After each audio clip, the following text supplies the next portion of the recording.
Un saludo, mi apreciado hermano y mi apreciada hermana. Ya estamos listos para el repaso de la lección número 7 para este 16 de noviembre de 2024. Bienaventurados los que creen. Ese es el título de la lección para esta semana, y el texto de memoria lo encontramos en San Juan capítulo 20 y versículo 29. Es un texto muy conocido porque es una de las experiencias con uno de los discípulos de Jesús después de la resurrección. Jesús le dijo: porque me has visto, Tomás, creíste. Bienaventurados los que no vieron y creyeron. Vamos a inclinar el rostro para tener una palabra de oración, para que Dios dirija el repaso de esta lección. Bendito y santo Padre, estamos agradecidos por tus enseñanzas, porque en todo el mundo estudiamos una misma lección. Estamos unidos, Señor, en el estudio de tu santa palabra, indistintamente de la raza, del lugar de origen y de tantas otras cosas que separan al mundo, Padre. Gracias por este privilegio. Queremos pedir la dirección de tu Espíritu Santo y que abra nuestro entendimiento y nuestro corazón para poderlo poner por obra. Humildemente te lo imploramos en el nombre de Jesús. Amén. Yo voy a empezar pidiendo disculpas si es que acaso me extiendo un poquito en la lección de esta semana, pero es que es demasiado hermosa la lección, demasiadas lecciones, valga la redundancia, que sacar, demasiadas enseñanzas que no vamos a poder dejar por alto. Así que, hermano, si tú estás atrasado en el estudio de la lección, pues igualate, ponte al día. Esta es la oportunidad para que lo hagas. Si eres maestro, pues tienes una joya en esta semana.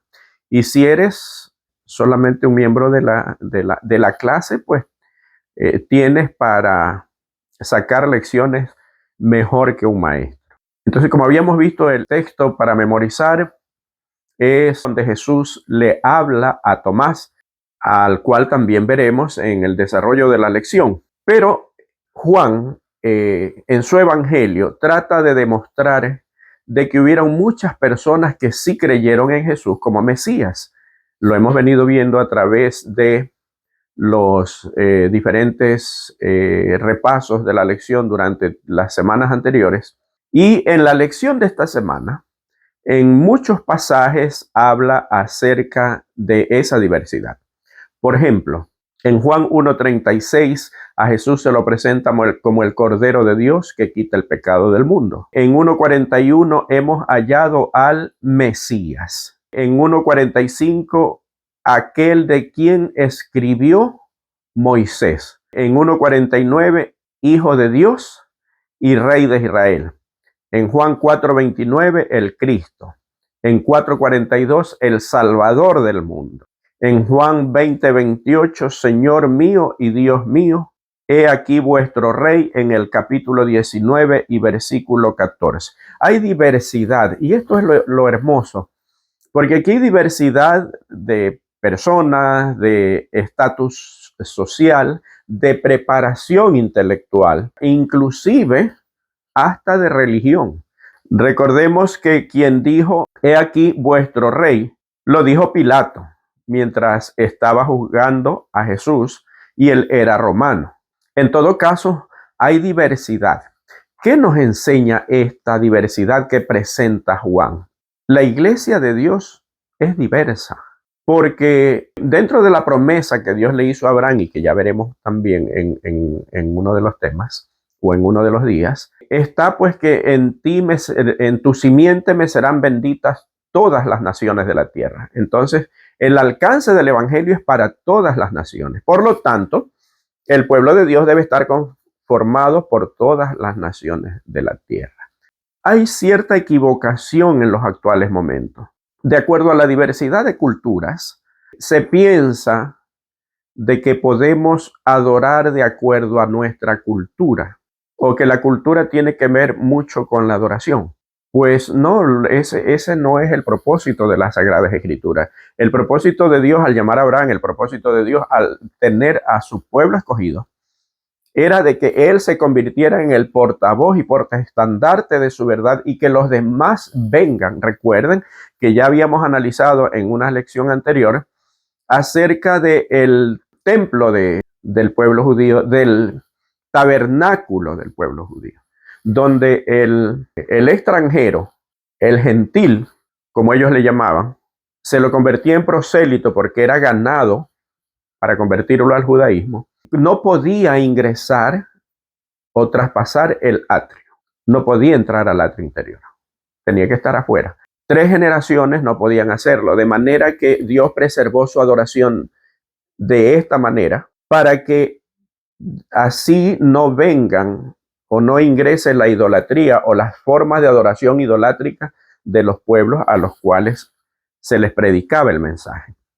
Entonces, esta enseñanza debe estar presente siempre. Es verdad que nosotros predicamos a toda nación, pueblo, lengua, tribu, y esa es la obligación nuestra.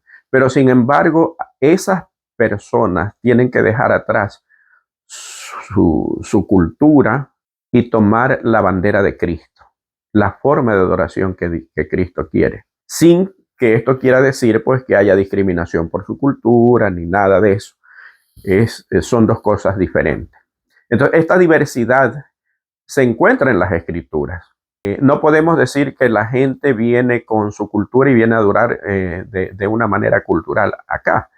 Imagínense que le predicamos a un musulmán que tiene 5 o 6 esposas. Él tiene que aprender que la Biblia enseña acerca del matrimonio unitario, no de la poligamia. Entonces, él tendría que dejar, esa es su cultura, ¿no? Tendría que dejar su cultura a un lado y aceptar lo que dice la palabra de Dios. Esto quizás como introducción, porque Juan menciona la diversidad. Entramos a la primera parte del estudio de la lección, remontándonos a los tiempos de Abraham. Y dice en San Juan capítulo 8 y versículo 56, Abraham vuestro padre se gozó de que había de ver mi día y lo vio y se gozó. Cuando Jesús da este testimonio o cita el testimonio de Abraham, los judíos entran en controversia y le dicen, tú no tienes ni siquiera 50 años y vas a decir que tú eres mayor que nuestro padre Abraham. Entonces, lo interesante es la respuesta que le da Jesús en el versículo 58. Jesús les dijo, de cierto os digo, antes de que Abraham fuese, yo soy. Y aquí utiliza la palabra yo soy que utilizó cuando le aparece a Moisés. ¿Se acuerdan que le dice, bueno, pues me preguntarán quién es el que me envió? Dime por lo menos tu nombre. Y Dios le dice, pues, cuando te pregunten quién te envió, tú le dirás, yo soy te envió. Entonces Jesús se presenta como el gran yo soy del Antiguo Testamento. Y el pueblo lo entiende. ¿Por qué? Porque lo quisieron apedrear. ¿Cómo es de que Abraham quería ver el día de Jesús, lo vio y se gozó? Nosotros recordemos que en Génesis 3:15 está la primera profecía acerca del Mesías, acerca de la simiente de la mujer, de la descendencia de la mujer, que de su descendencia nacería el Mesías. De esta manera, pues, Eva creía que Caín iba a ser el Mesías. Cuando ve que Caín adopta una actitud rebelde, nace su segundo hijo, que fue Abel. Abel era totalmente diferente, entregado a Dios, consagrado, dispuesto a hacer todo lo que Dios pedía. Entonces Eva dijo, este es el Mesías. Y miren que sufrió una decepción cuando el hijo mayor de Adán y Eva lo mata a su hermano menor. Desde esa época, todos vivieron a la expectativa de que cuando les nacía un hijo, si era primogénito, pensaban que ese era el Mesías. Y es así como se va naciendo la discriminación contra la mujer. Y no es que la quisieron discriminar por algún sentido especial, no, sino que estaban tan entusiasmados con la idea de que cada familia que se consagraba a Dios, que seguía las enseñanzas divinas, tenía la esperanza de que de allí, de su familia, su primogénito sería el Mesías. Cuando Dios le promete a Abraham un hijo, Abraham también lo creyó, y lo creyó Sara, pero lo creyó a medias. ¿Por qué? Porque al ver que pasaron ya cerca de 20 años y no se cumplía, entonces le dice, bueno, creo que la forma de que Dios cumpla la promesa es a través de mi sierva. Existía en ese tiempo ya la poligamia. Y Sara dijo, bueno, pues todo el mundo lo hace, ¿por qué no lo vamos a hacer nosotros? Entonces sí vemos como la cultura a veces no es tan bienvenida en la iglesia y trae sus consecuencias. Era un asunto cultural que todo el mundo podía tener varias esposas y de esa manera Sara se confunde y le propone a Abraham que tenga una relación con su sierva porque pensaba, pues, como es mi sierva, será hijo mío. Y ustedes saben las consecuencias. Pero cuando le nace Isaac, que era el hijo de la promesa, Dios le dice directamente, no, sino que Sara te va a dar un hijo. Y Sara no lo cree y se ríe y por eso su hijo se llama Risa. Isaac significa risa. Y cuando Dios le pide a Abraham como prueba de su fe que sacrifique a su único hijo, es cuando Abraham empieza a ver el inmenso sacrificio que hace el cielo al poder dar a su hijo para nuestra salvación. Solamente miremos el dolor de Abraham cuando Dios le pide que sacrifique a su hijo. Pudieron haber pasado por la mente de Abraham varias cosas valederas, varios pensamientos valederos. Por ejemplo, un mandamiento que decía no matarás. Entonces él pudo haber pensado, no, esta no es la voz de Dios porque no me puede pedir que haga algo que va en contra del mandamiento que él me ha dado. Otro, tenía que evitar ser como las naciones paganas y las naciones paganas llegaban al extremo de sacrificar a sus propios hijos, a sus ídolos, llamados dioses, obviamente. Y muchos otros argumentos que pudo haber tenido Abraham. Pero sin embargo, Abraham solamente le creyó a Dios. Y eso dice las Sagradas Escrituras. Y creyó a Abraham a Dios y le fue contado por justicia. Hay una diferencia que a veces nosotros no notamos. Ustedes le preguntan a alguien, ¿tú crees en Dios? Y todo el mundo dice, sí, yo creo en Dios. Pero la pregunta es, ¿cuántos le creemos a Dios? Porque no es lo mismo creer en Dios que creerle a Dios. Dios le había dado ese hijo a Abraham que también pensaba que era el Mesías.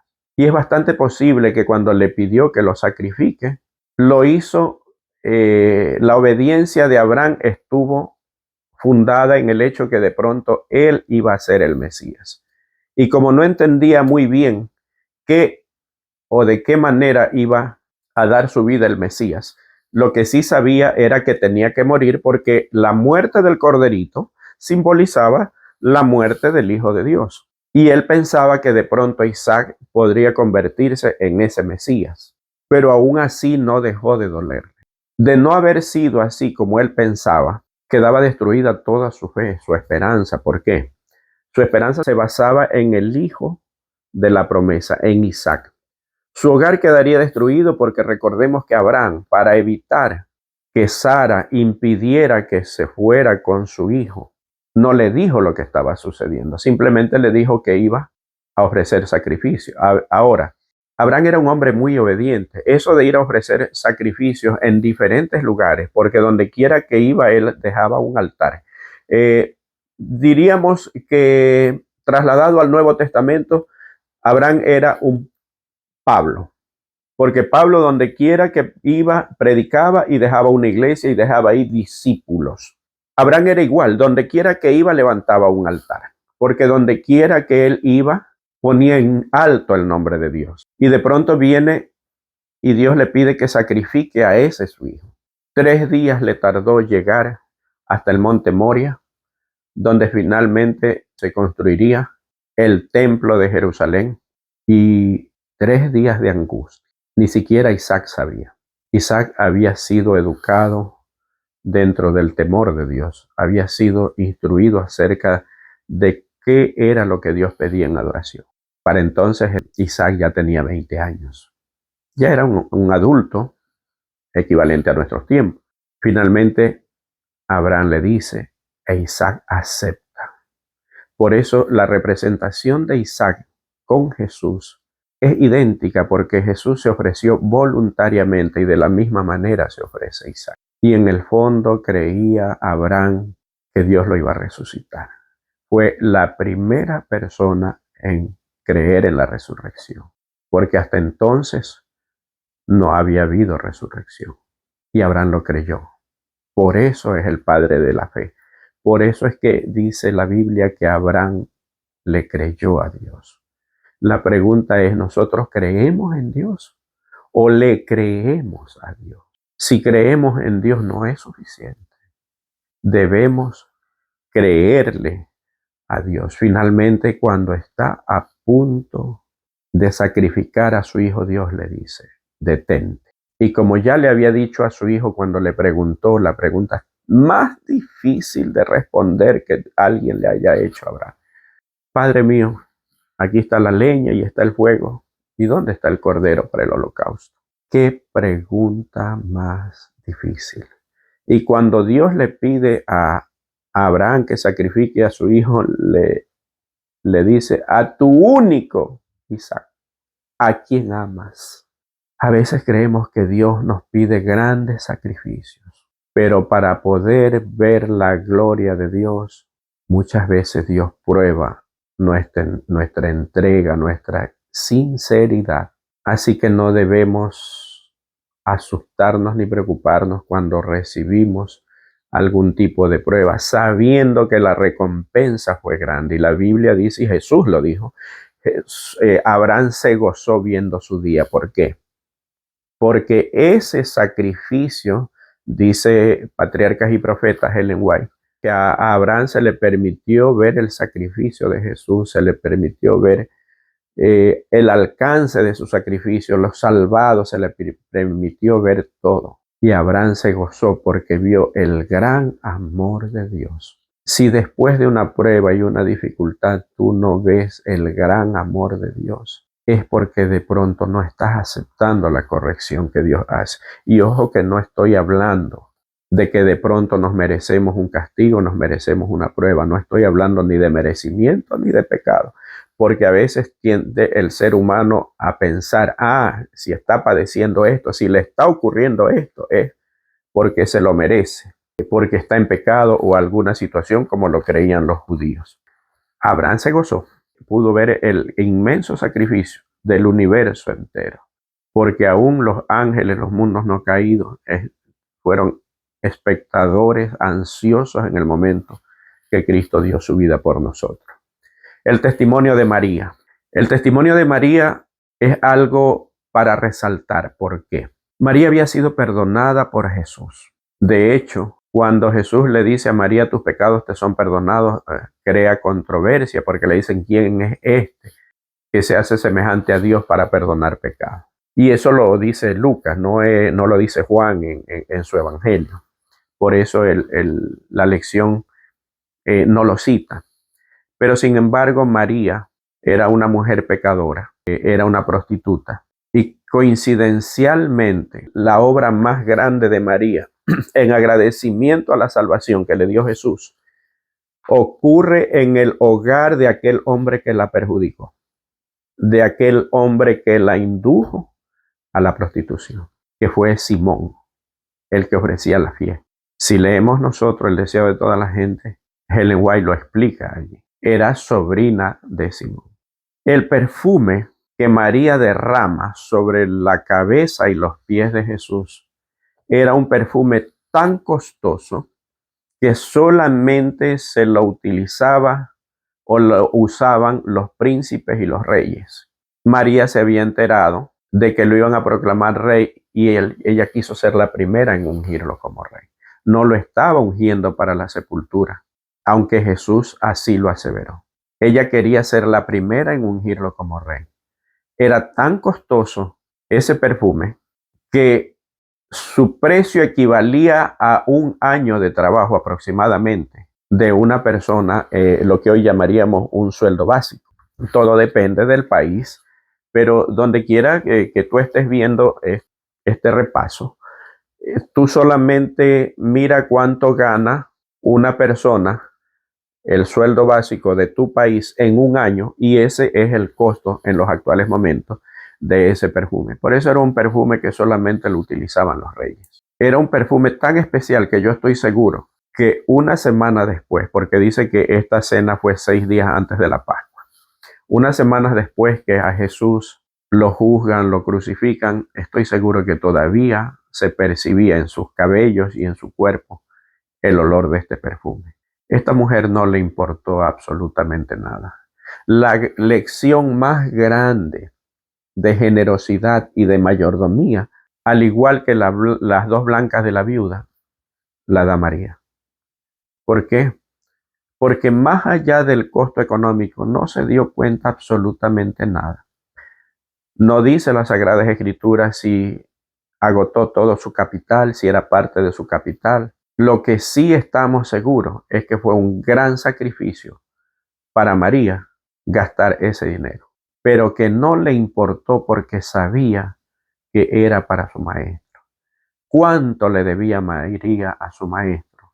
La había perdonado, había resucitado a su amado hermano y no le interesó si estaba en la casa de aquel que la perjudicó. Pero aquí surge la otra parte, Judas.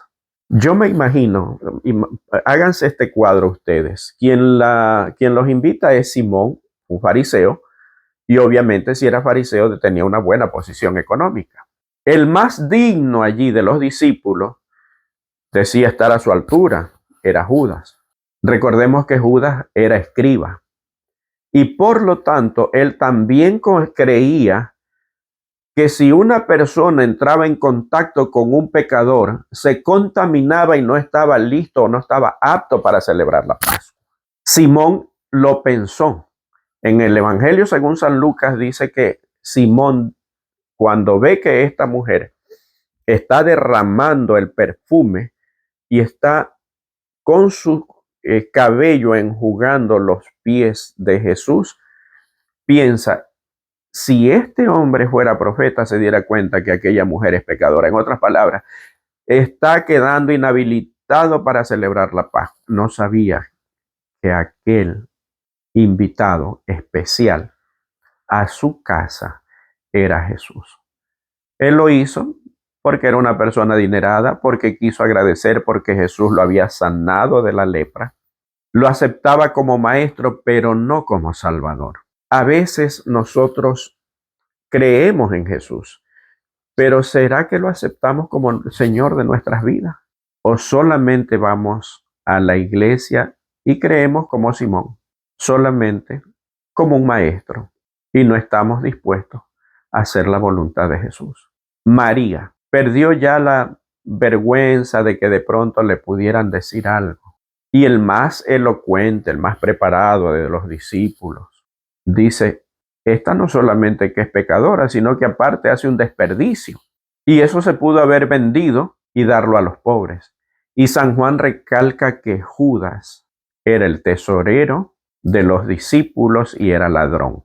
Pero lo que enseña también el Evangelio según San Juan es de que Jesús conoce los pensamientos de todas las personas.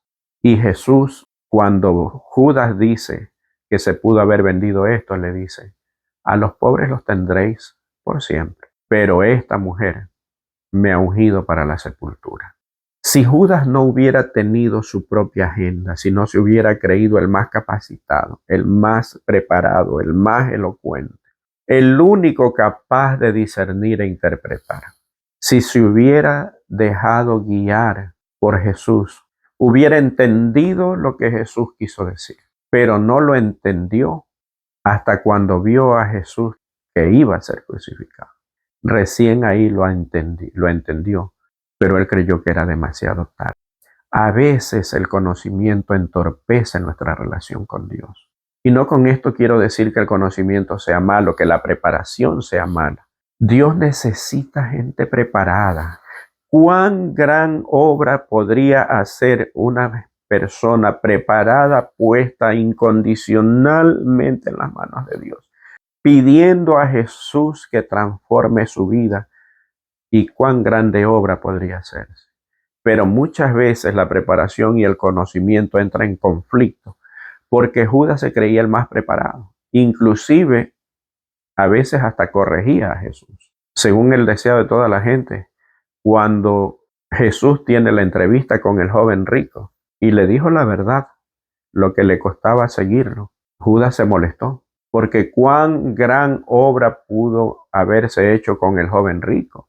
Y sin embargo Jesús fue muy dura a la manera de pensar de Judas. ¿Cuántas veces pensamos igual que Judas? Porque tenemos puestos los ojos en las cosas temporales y materiales y no miramos lo eterno como lo hizo Jesús. Qué hermoso el testimonio de María, pero qué triste el testimonio de Judas. Y luego viene el testimonio involuntario de Pilato. ¿Se acuerdan que habíamos visto? He aquí vuestro rey en San Juan 19:14. Pilato era un hombre que estaba acostumbrado a juzgar, a enviar a la muerte a personas que a veces ni siquiera se lo merecían. Lo levantan muy temprano, pero cuando ve a Jesús, jamás había visto un rostro de alguien que mostrara ser una persona tan digna y tan humilde a la vez. Algo que no pudo entender y que desde el momento que lo vio, Pilato sabía que Jesús era inocente, que había un celo. Pilato le pregunta a Jesús, ¿eres tu rey? Jesús quiere salvar a Pilato. Y a veces las oportunidades se le presentan a las personas de diferentes maneras. A Pilato se le presentó la salvación a través de un juicio injusto, porque las acusaciones que se le hace a Jesús, todas eran falsas. Sin embargo, Pilato pudo haber aceptado que Jesús era el rey del universo. Cuando Jesús le dijo, mi reino no es de este mundo, le quiso decir, tú tienes dos opciones, o conformarte con un reinado aquí, o prepararte para reinar en ese mundo perfecto.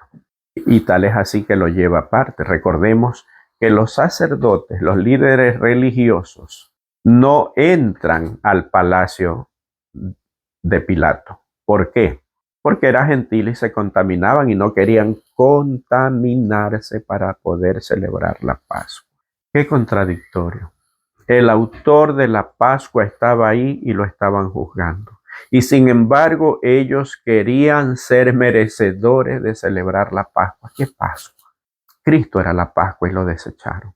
Una Pascua sin el autor de la Pascua. A veces como creyentes, y aquí es la parte donde nosotros debemos ser muy meticulosos, debemos pedirle a Dios sabiduría, debemos orar fervientemente, porque podemos estar cayendo en el papel o en la actitud de los líderes religiosos. Como adventistas del séptimo día, nosotros sabemos que la ley de Dios es producto de la gracia obrando en nuestras vidas y que al estar en armonía con esa ley, pues Dios nos da la capacidad de poder observarla.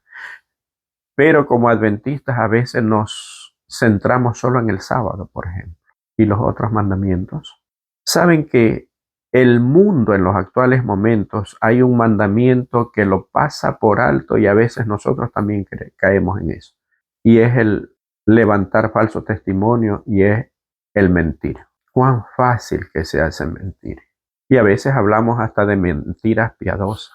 Es uno de los 10 mandamientos. No tiene nada de menos y nada de más de los otros. Es exactamente igual. Y a veces podemos ser meticulosos en la observancia del sábado, de puesta al sol a puesta al sol. Y no digo que eso esté malo. Así debe ser. Pero la Biblia habla de 10 mandamientos, no de uno solo. Santiago dice que cualquiera que guardare toda la ley, pero ofendiera en un punto, se hace culpable de todo. Entonces yo te pregunto, ¿será que estamos a veces equivocándonos?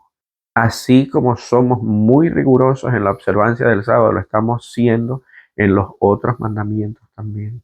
solamente para que reflexionemos. El testimonio de Pilato pudo haberlo salvado. Fue involuntario, tuvo la salvación, pero le importó más su cargo y su puesto. ¿Cuántos son los que en los actuales momentos prefieren la fama, el dinero, el estatus social y tantas otras cosas por encima de la salvación?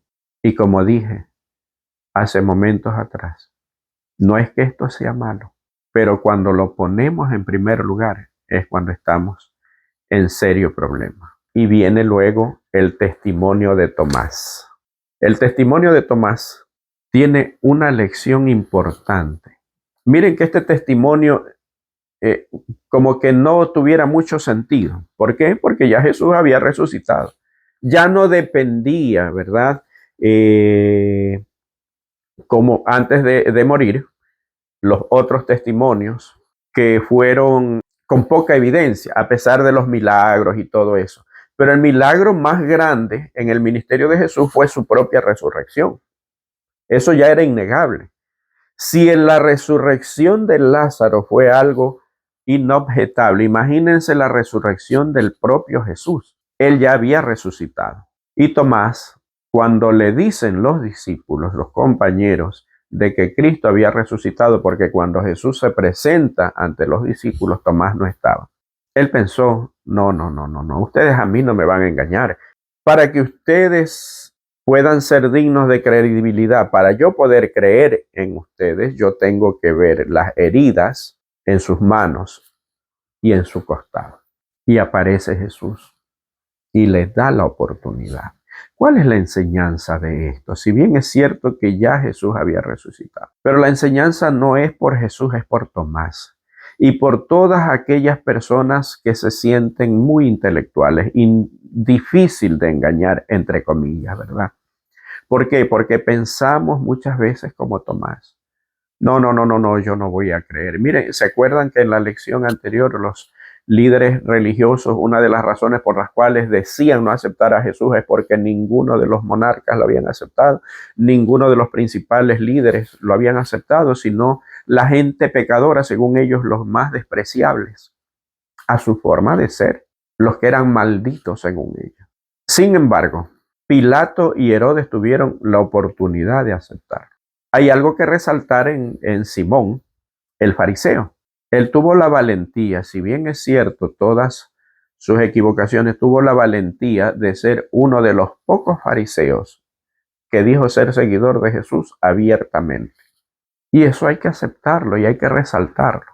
Si bien es cierto que fue un hombre equivocado y que no estaba pensando en Jesús como el Mesías, como el Salvador, sino como un maestro nada más. Pero aún así, siendo maestro, lo siguió abiertamente. Entonces, el testimonio de Tomás es el equivalente en los actuales momentos a las personas que, como Tomás, dicen el famoso dicho ver para creer. Y Jesús dice, bienaventurados los que no vieron y creyeron, porque la fe es así. Hay veces cuando la vida no nos da la oportunidad que tuvo Tomás. ¿Por qué? Ejemplo, en el desierto, con la serpiente de bronce, también estuvieron los intelectuales. Pero ¿cómo es posible? A ver, explíquenme cómo yo mirando una serpiente de bronce colgada en un asta, yo me voy a sanar. Si lo que yo necesito es un antídoto para las serpientes que me han mordido, ¿verdad? Cualquiera podía pensar, y de hecho lo pensaron, y esa gente se murió. Pero los que confiaron en Dios, los que confiaron en la voz de Moisés, que era el portavoz de Dios, y miraron la serpiente, vivieron. Dios usa diferentes símbolos, pero no debemos centrar nuestra mirada en el símbolo, sino en el Dios que obra milagros, utilizando instrumentos de diferentes formas y a diferentes personas. A veces inclusive nosotros vamos a la iglesia y decimos, no, este predicador no me gusta. Dios puede hablar inclusive por medio de Caifás, como lo demuestra las Sagradas Escrituras. Dios puede hablar de diferentes maneras y utilizando diferentes formas. Bienaventurados los que no vieron y creyeron. Y finalmente, la última parte, nuestro testimonio. Si ustedes revisan los temas en este canal, en la mayoría, repito, lo privilegiados que somos de tanta luz que Dios nos ha dado. Somos depositarios de las verdades de los últimos tiempos. ¿Y cuál es nuestro testimonio a favor de Jesús? Tenemos una luz que no lo tuvo pueblo alguno, no lo ha tenido, no lo tiene y no lo tendrá. Porque estamos a las puertas de la venida del Señor. ¿Qué estamos haciendo con esas verdades? ¿Cuál es nuestro testimonio acerca de Jesús? Estamos apropiándonos de esas verdades, haciéndolas vivencia en nosotros, para que la gente pueda ver cómo Dios ha obrado a nuestro favor. O simplemente estamos orgullosos de ser miembros del pueblo escogido, pero allí queda todo. Dentro de los que reconocieron a Jesús como el Mesías, como el Salvador, como el Hijo de Dios, todos se apresuraron a compartir esas verdades. Miren que a muchos de ellos Jesús les prohibió que por favor no dijeran a nadie sus curaciones, los milagros, que no lo contaran. Pero fue algo imposible. ¿Por qué? Porque cuando tenemos un encuentro con Jesús, porque cuando Jesús obra una transformación en nuestras vidas, queremos contarla. A veces, y en ello me incluyo yo, a veces por alguna razón nosotros desperdiciamos un tiempo precioso obedeciendo o siguiendo las carnadas que nos pone el enemigo. Pero cuando Dios nos rescata es imposible callar. ¿Qué clase de testimonio estás dando? ¿Eres un testimonio vivo? ¿Eres un Tomás? Se me hace un nudo en la garganta para preguntar, ¿eres acaso Judas? No sé quién sea, pero Dios siempre espera por ti. Ojalá y todos fuéramos Abraham. Yo no sé si estás atravesando una situación difícil, como los 3 días de prueba que tuvo Abraham mientras caminaba hacia el monte Moria para sacrificar a su hijo. Lo único que yo puedo decirte es que si estás atravesando por ese sendero, estás a punto de ver la gloria de Dios y de gozarte en Él. Las promesas de Dios son reales. No solo debemos creer en ese Dios todopoderoso. No solamente debemos creer que Cristo es el Salvador. Debemos creerle a ese Dios y debemos creerle a Cristo. Si Dios lo dijo, es real porque Dios no miente. Que Dios te bendiga, mi querido hermano, mi querida hermana. Y nos vemos la próxima semana en la siguiente lección. Y recuerda compartir este video con aquellas personas que aprecias, que quieres. Y de esa manera estarás indirectamente tú también dando a conocer un mensaje, compartiéndolo con las personas que amas. Y no olvides también darle like y suscribirte para que te llegue un mensaje cada vez que haya un video aquí en el canal. Que Dios te bendiga.